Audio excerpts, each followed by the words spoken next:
By the looks of my watch, it's officially grave time. Once again, I'm in the Sacramento City Cemetery, otherwise known as the Sacramento Historical City Cemetery.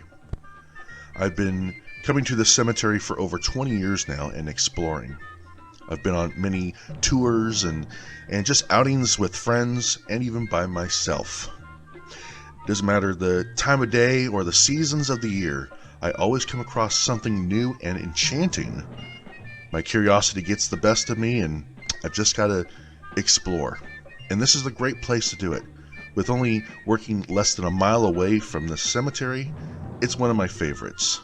And today, I'm going to take you to the location of a man who was executed at Folsom Prison.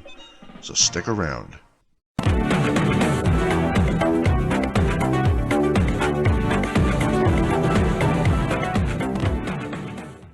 Earl Marvin Loomis, 19 years old, is buried in the Sacramento City Cemetery in section B137 in between Alder Grove Apartments, otherwise known as the Projects, alongside Murr Way. The interment records state that he is buried in this location. However, there is no grave marker. Finding the exact location of his grave is almost impossible due to the overgrown weeds in this area. Trust me, I tried it and I couldn't find it.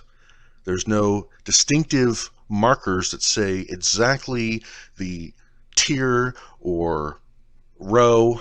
It's just in the section of B137. On the evening of Monday, August 17th, 1914, Mary and Clifford Hollcroft were inside their business. Earl Loomis rushed into their shop with a loaded shotgun in his hands. He ordered the couple to raise their hands, and while he attempted to grab cash out of their register, Mary Hollcroft reached for her shotgun, which was hiding underneath the front counter. Earl took a shot at Mary with a bullet mortally hitting her in the chest. Before she slumped over, she fired 3 shots at Earl. One of the bullets hit his left eye, blinding him immediately. He ran out of the store without his loot. 4 blocks away, he sat down, but not before the police apprehended him. He confessed on the spot of killing Mary Hollcroft. According to several newspaper articles, the Hollcroft business was either called Purity Ice Cream Parlor or Hollcroft Creamery. The shop was located at 1010 17th Street in Sacramento, behind the Cost Building, which today is Goldfield's Trading Post. I've been to several concerts at Goldfield's. Most recently, I saw a punk band called Teenage Bottle Rocket. Even though Google wasn't around back then, their maps show that the location is the Goldfields parking lot next to Jazz Alley. I couldn't find any records indicating when Hollcroft's business opened and or closed. Earl was sent to the county hospital to be treated for his left eye injury. After he was released from the hospital, he was sent to the Sacramento County Jail to be awaited his sentencing. In November of that same year, 1914, the trial began for the death of Mary Hollcroft. Earl pleaded not guilty due to moral insanity. However, he was reviewed by a therapist and was deemed sane enough to stand trial for the death of Mrs. Hollcroft. On November 17th, the jury found Earl Marvin Loomis guilty of murder. His sentence was death by hanging at Folsom Prison. Earl showed no emotion as the verdict was read to him. This was the first time that Sacramento County has ever given a death sentence to a teenager. Soon after, Earl was sent from the county jail to Folsom Prison, awaiting the gallows on Condemned Row. Mary Hollcroft is buried at the Sacramento Oddfellows Lawn Cemetery off of Riverside Boulevard. Her grave wasn't easy to find, only because the cemetery grid system I'm not quite familiar with and have never really searched for anyone's grave there. It took me 3 separate trips to locate her in Section F at the grave number 77. The whereabouts of her husband, Clifford, are unknown. I did notice that Clifford's mother is buried 1 row up from Mary. This is actually a quite beautiful cemetery, and definitely need to do some more exploring in this place. My curiosity on the topic began when I purchased a copy of this book, Folsom's 93, The Lives and Crimes of Folsom Prison's Executed Men, at the Folsom Prison Museum back in 2018. The author of the book is April Moore, and she did a great job presenting this interesting history that seems to be well forgotten. Her book has become the blueprints of my interest about Folsom Prison's executions.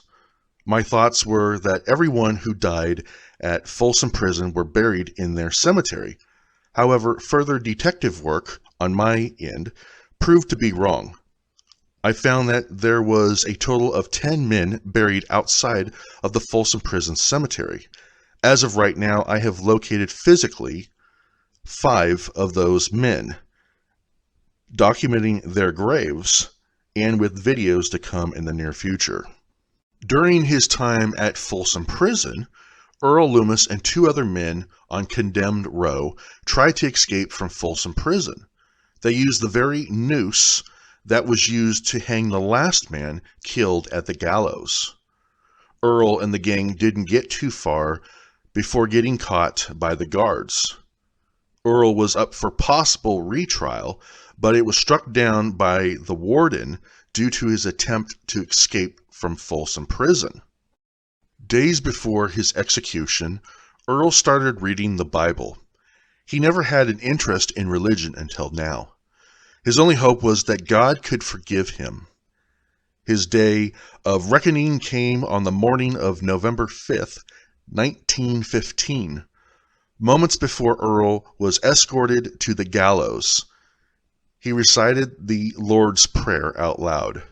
As he walked up to the steps of his final demise, Earl said, "Hello, boys." Soon thereafter, the trap door gave away and Earl met his maker.